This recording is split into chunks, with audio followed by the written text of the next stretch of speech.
Jake ran fast through the dark streets of the alien city. Red lights flashed behind him, alarms screamed.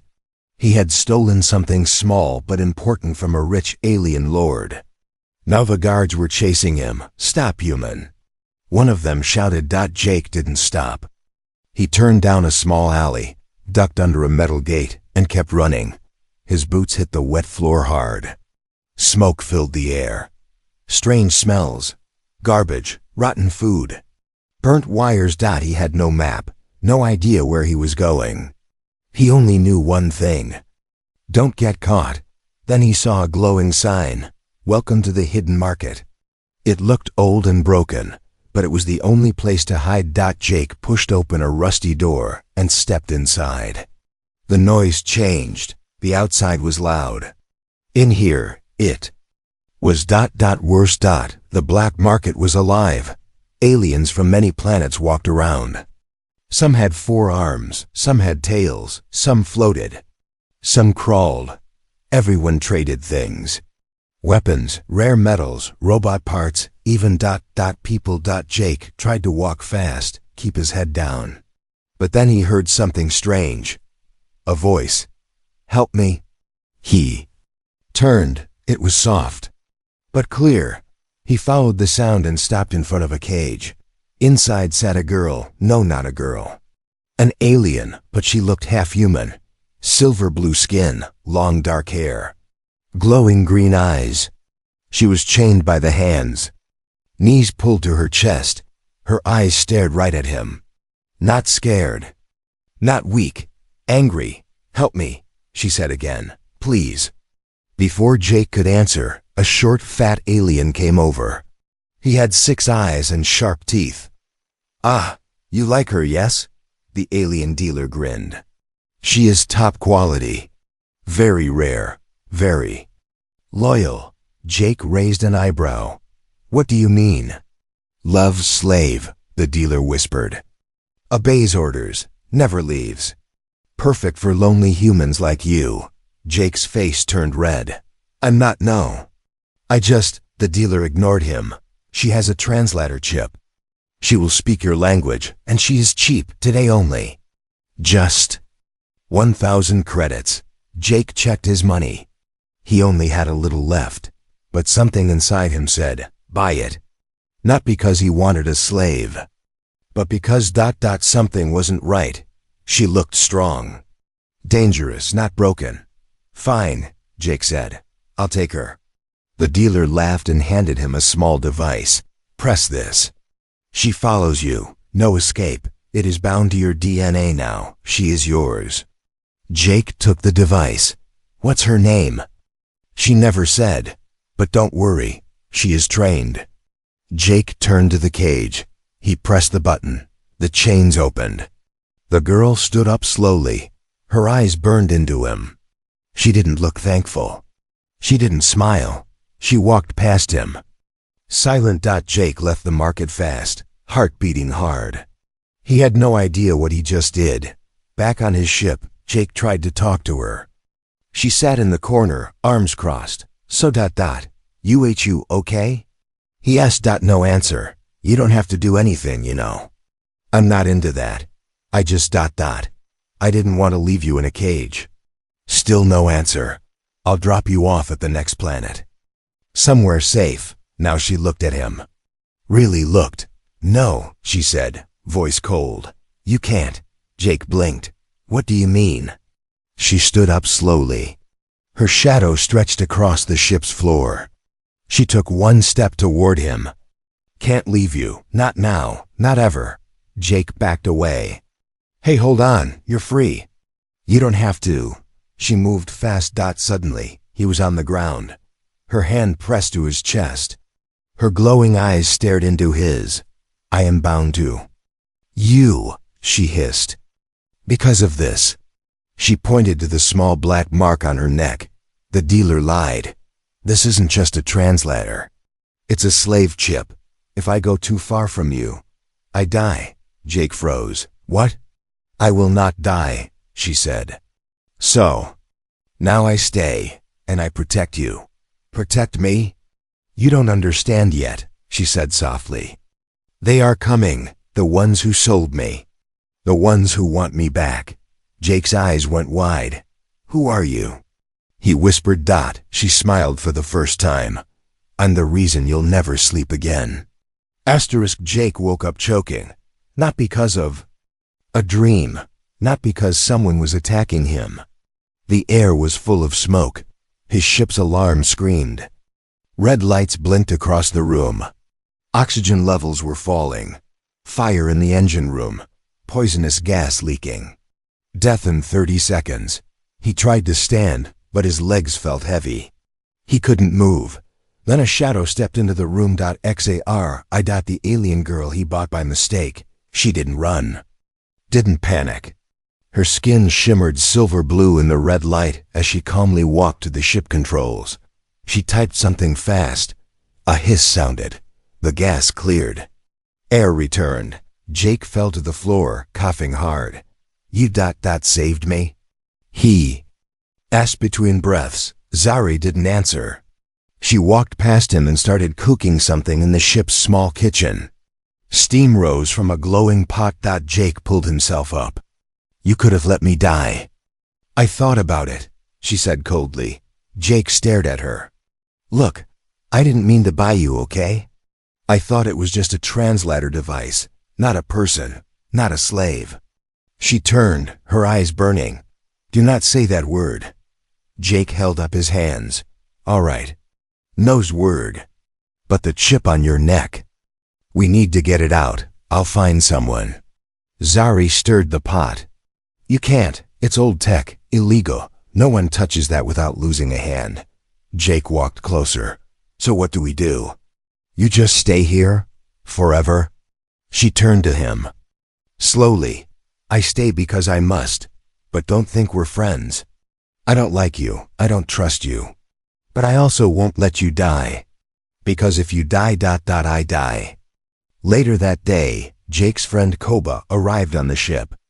Koba was a small green alien with big eyes and 3 fingers. He was funny, smart, and always looking for trouble. Jake! Koba shouted as he stepped on board. I heard you bought a love slave. That true? Jake slapped his forehead. Please stop calling her that. Zari stood behind Jake, arms crossed. Koba looked at her and froze. Whoa, she's scary. Yeah, Jake whispered. You have no idea. Koba stepped back. You sure she won't kill you in your sleep? No, Jake said honestly. I'm not sure at all. That night, Jake sat alone in the pilot's seat, staring at the stars. He heard soft footsteps. Behind him. You don't sleep? He asked. Zari didn't answer. She stood beside him, looking out the window. Why did they sell you? Jake asked. What were you before? This? Zari was quiet for a long time. I was a warrior, she said. From a planet called Varea. We fought a war. We lost. They captured me. Sold me to the black market. Jake nodded slowly. I'm sorry. I don't want your sorry, she said. I want my freedom. Jake looked at her. Then let's find a way to break the chip. Together. She glanced at him. You really mean that? Yes, Jake said. You don't belong. To me, you don't belong to anyone. She blinked.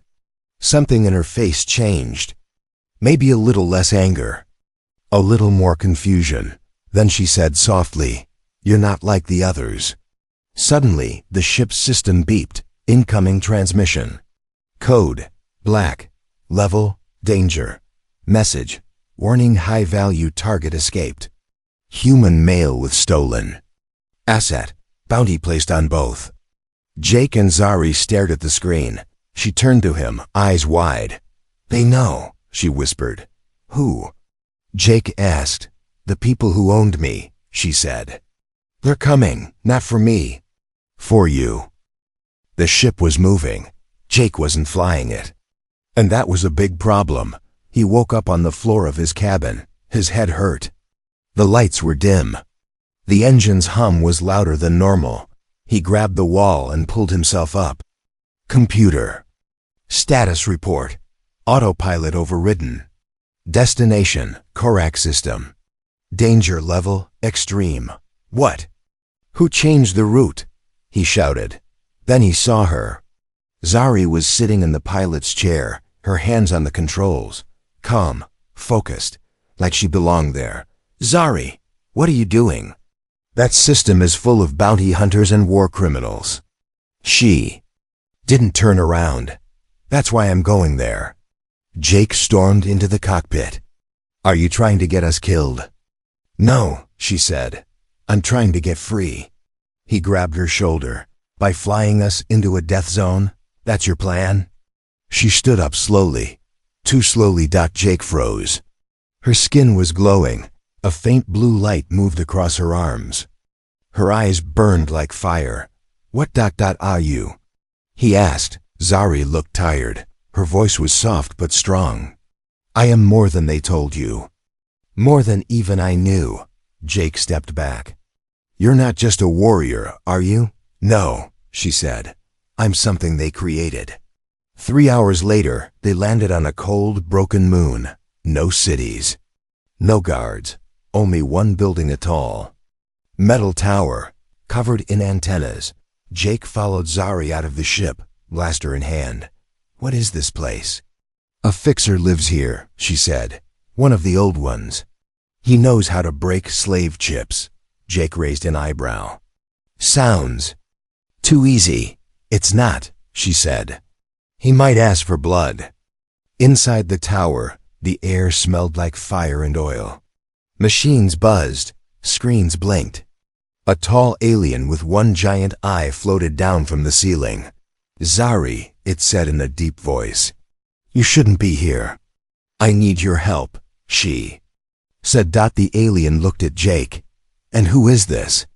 The one who bought me, she said, without emotion. Jake felt a stab in his chest. Thanks. The alien floated closer to him. You're linked to her now. Soul code fusion. If I remove the chip, one of you might die. Jake blinked. Wait, might. Yes, the alien said. But not today. I need something first. Of course you do, Jake muttered. What is it? The alien grinned. There's a vault, nearby, guarded by drones. Inside is an energy cell. Bring it to me, and I'll break her chain. The vault was underground, dark, cold, silent. Then BZZZ. A drone flew straight at them. Jake fired. It hit the wall. Zari moved like lightning, flipping into the air and kicking the drone's head off. Remind me never to fight you, Jake said. Zari smiled. You wouldn't last a second. They found the cell and grabbed it, but the alarm started. 10 more. Drones swarmed in. Jake was cornered. His blaster was empty. XSA. I stepped in front of him. Get down, she whispered. Jake hit the ground. XSA. I raised her hands. Her whole body glowed. Then dash boom.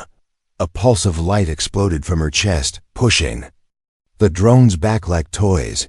Jake stared at her. You're a living weapon. Zari fell to her knees, breathing hard. Yes, and they want me back. Back at the tower, they handed the cell to the alien fixer. He connected wires to the chip on Zari's neck. Lights blinked. Sparks flew. Then dash clicked. The chip turned black. Dead. Jake held his breath. It worked? Zari looked up. Her eyes were normal again. Her voice was calm. I'm free. Jake smiled. You can leave now. Zari looked at him for a long moment. Then she said, No, I choose to stay. Jake's heart skipped. Why? She leaned closer. Because now they will come for you. And you don't stand a chance without me. Asterisk. It started with silence. No alarms. No blinking lights. Just deep, perfect silence. Too perfect. Jake sat in the pilot's chair, staring at the empty screen. No messages, no warnings. Not even space traffic. That wasn't normal. This area of the galaxy was always busy. Cargo ships, pirates, patrols. Now, nothing. Behind him, Zari stood completely still. Her glowing eyes narrowed. This is a dead zone. she said. And it's not dead by accident. Jake checked the scanners. I don't see anything. Exactly, she said. It's a trap. 1 hour earlier, they had received a message, encrypted. Hidden under layers of code. It read, I know what she is. I can help. Come to Station Wraith. Come alone. Jake had doubts. Could be a setup. Zari didn't blink. It is, but we go anyway. Why? Because whoever sent that knows me. Now they floated near Station Wraith. It looked like a giant metal spider in space. Broken. Dark. Empty. But something was wrong. Jake docked the ship. The airlock opened with a hiss. Zari stepped out first. No fear. They walked into the cold metal corridors, the sound of their boots echoing. Lights flickered. Doors groaned. The place smelled like rust and old death. Jake whispered, I hate this place. Zari whispered back, you should. They reached the control room. A figure stood waiting. He looked human, tall, pale, long black coat. His face was hidden by a metal mask. Zari, the masked man said. Still beautiful, still dangerous. Jake raised his blaster. Who the hell are you? I'm the one who helped build her, the man said. Zari's eyes went wide. Dr. Velen? He nodded. Your creator, your father, or something close. Jake stepped forward. You made her into a weapon. I made her to save lives, Velen said. Then others twisted it, turned her into property. Jake looked at Zari. Why didn't you tell me? I didn't remember, she whispered. But I do now. Velen walked closer. You can be free, Zari, fully free. But first, you must kill the human. The room went cold. Jake laughed nervously. He's joking, right? Zari didn't answer. Velen spoke softly. Your bond with him is a chain.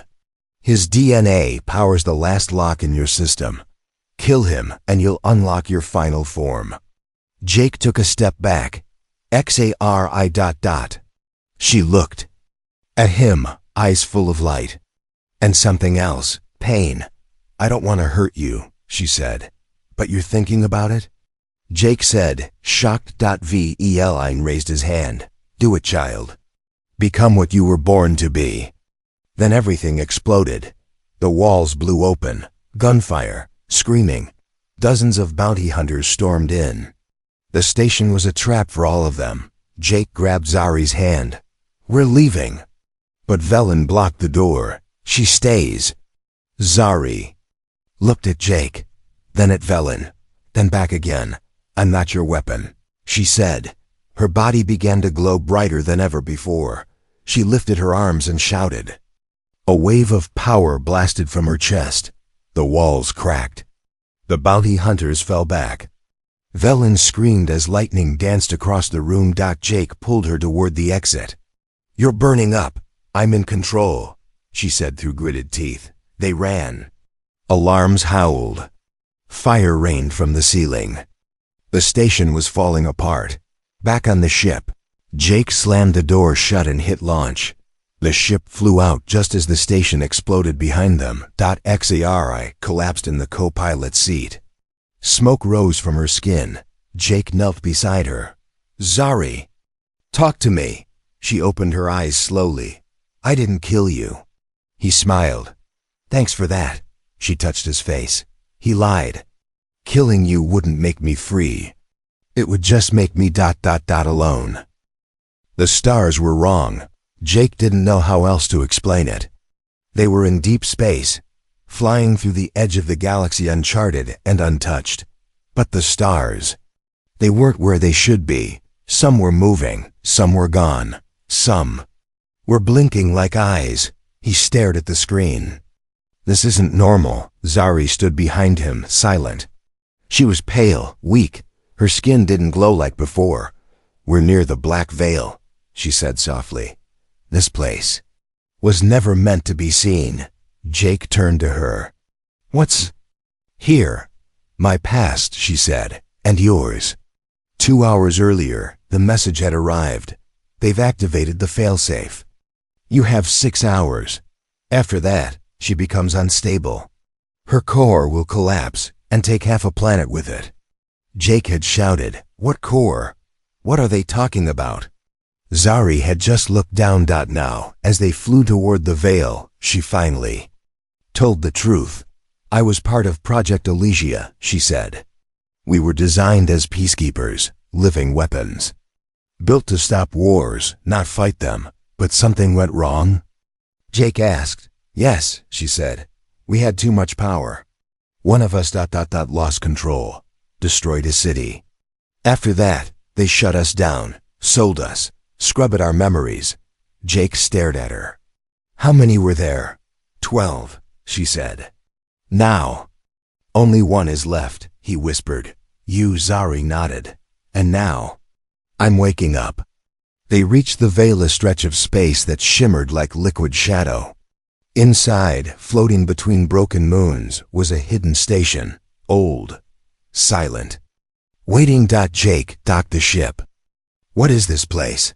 Zari stepped forward. "My origin, my prison, my future." Inside the station, it was cold, silent, no life signs. But the walls pulsed like something breathing. They entered a chamber filled with strange machines. At the center stood a tall glass tube. Inside it, a glowing orb the size of a heart. Zari froze. Her voice broke. "That's my core." Jake looked at her. "I thought it was inside you?" "It is," she said. "That's a copy. A backup. If I die, it activates. Destroys everything within 200 light years."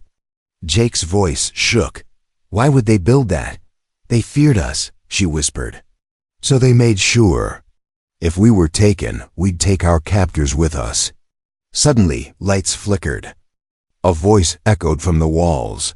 "You were never meant to wake up, Zari. Return to sleep or be erased." Jake grabbed her hand. "We need to destroy this place." "No," Zari said. "I need to face it." The walls opened. Standing there was her twin. Same face.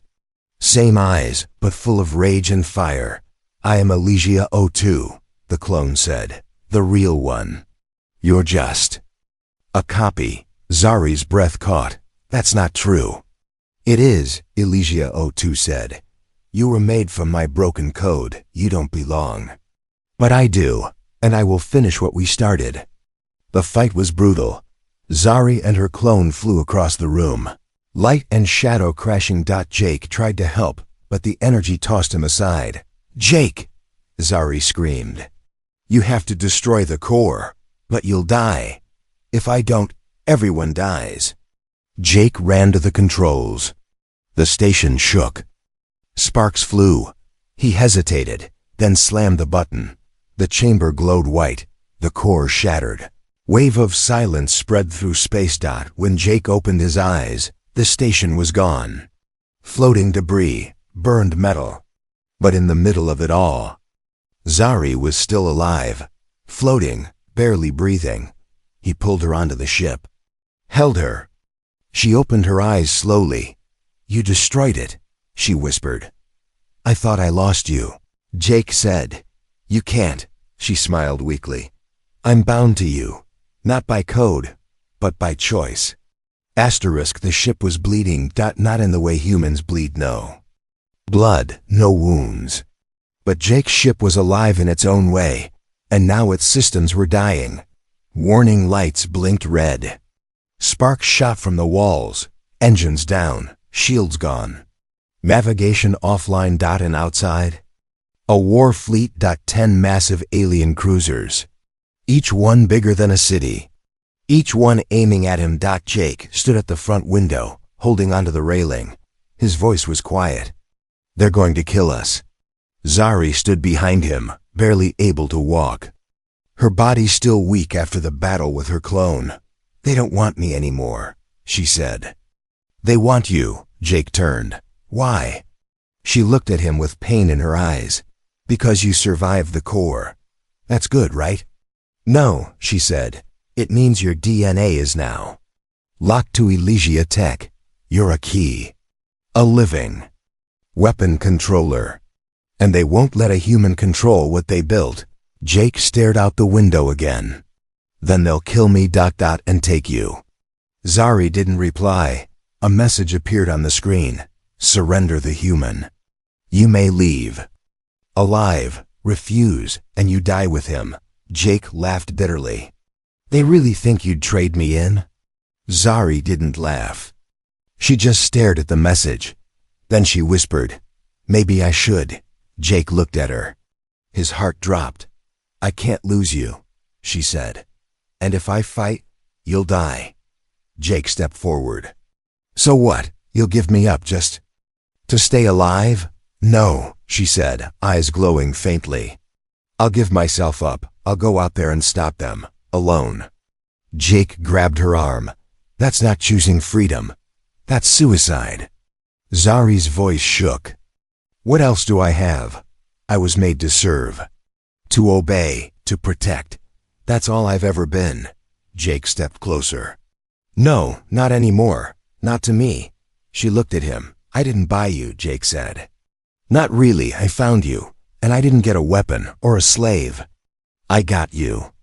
Zari's eyes filled with tears, something she once said she was no longer capable of. I don't want to die, she whispered.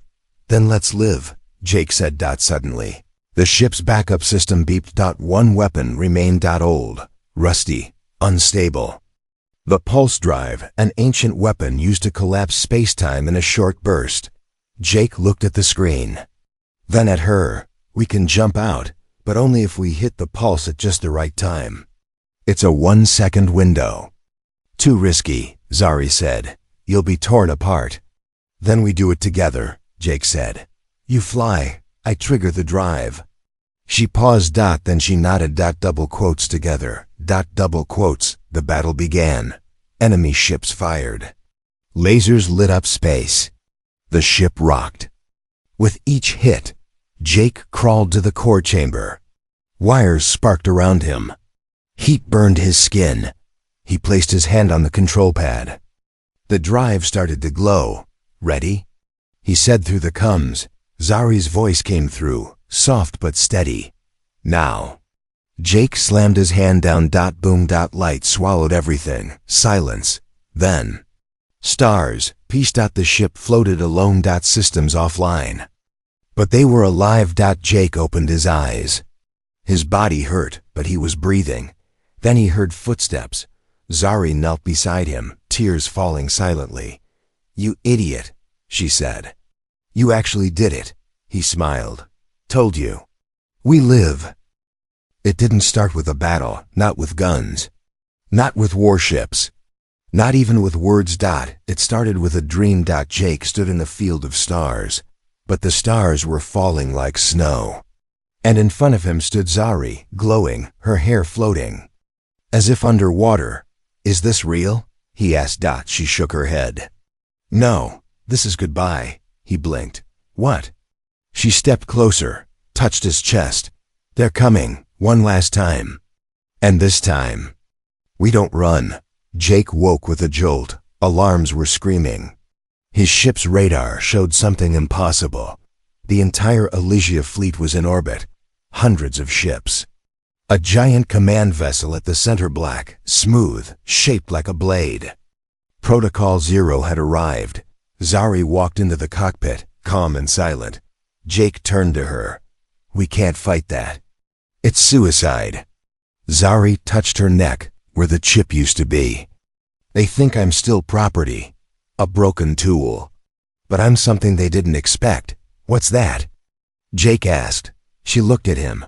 A human's choice. Suddenly, a message filled the ship. You are surrounded. Weapon Zari E7. Must be surrendered. You have 10 minutes. Resistance will result in orbital erasure. Jake clenched his jaw. What's the plan? Zari turned to him. We finish this. 10 minutes later, they stood on the surface of an empty moon. The enemy fleet above. Jake and Zari stood side by side, 2 dots on a dead world. A glowing beam dropped from the mothership. A tall figure emerged wrapped in armor, face covered, voice deep and cold. You will return with us, weapon, it said. No, Zari answered. You are incomplete, it said. The human has corrupted your code, she smiled. No, he gave it back. The ground shook. The air buzzed. Ships moved into firing position. Zari looked at Jake. This might be goodbye. No, Jake said. Not yet. He handed her something small, a silver disc. EMP spike. Short range, one use. It'll give you 10 seconds of silence. She took it, nodded, and walked forward. Then, without warning, she ran straight at the armored figure. Chaos. Guns fired. The spike exploded, shutting everything down. For 10 seconds, Zari tackled the commander, ripped off his mask. It wasn't a machine. It was her face. Another clone. She screamed in rage. I'm not your copy. She fired a blast of pure energy, burning the clone to ash. Jake shouted. Now! He hit the detonator. A pulse signal shot from the ship, hijacking the fleet's mainframe. For 30 seconds they were blind. Zari jumped high, powered by her core. She floated above the moon, eyes glowing like suns. She sent a message across every enemy ship. I am not a slave. I am not a tool. I am not yours. I am Zari, and I choose to live. She released her full power. A light exploded from her body, wiping out the main control grid. Half the fleet shut down. The others turned and fled. Silence. Jake ran to her as she collapsed. Her body was glowing, but dim, weak. He caught her in his arms.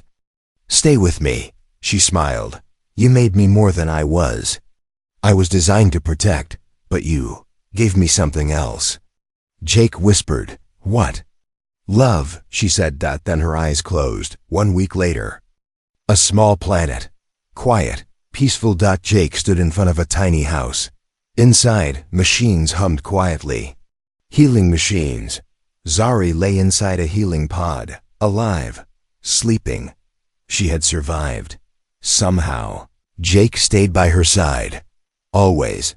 Not because she was his, but because now he was hers. Elsewhere in the galaxy, a council of aliens watches the footage of Zari's message. They whisper in fear, in awe, and one says, We gave humanity a slave. They returned with a queen,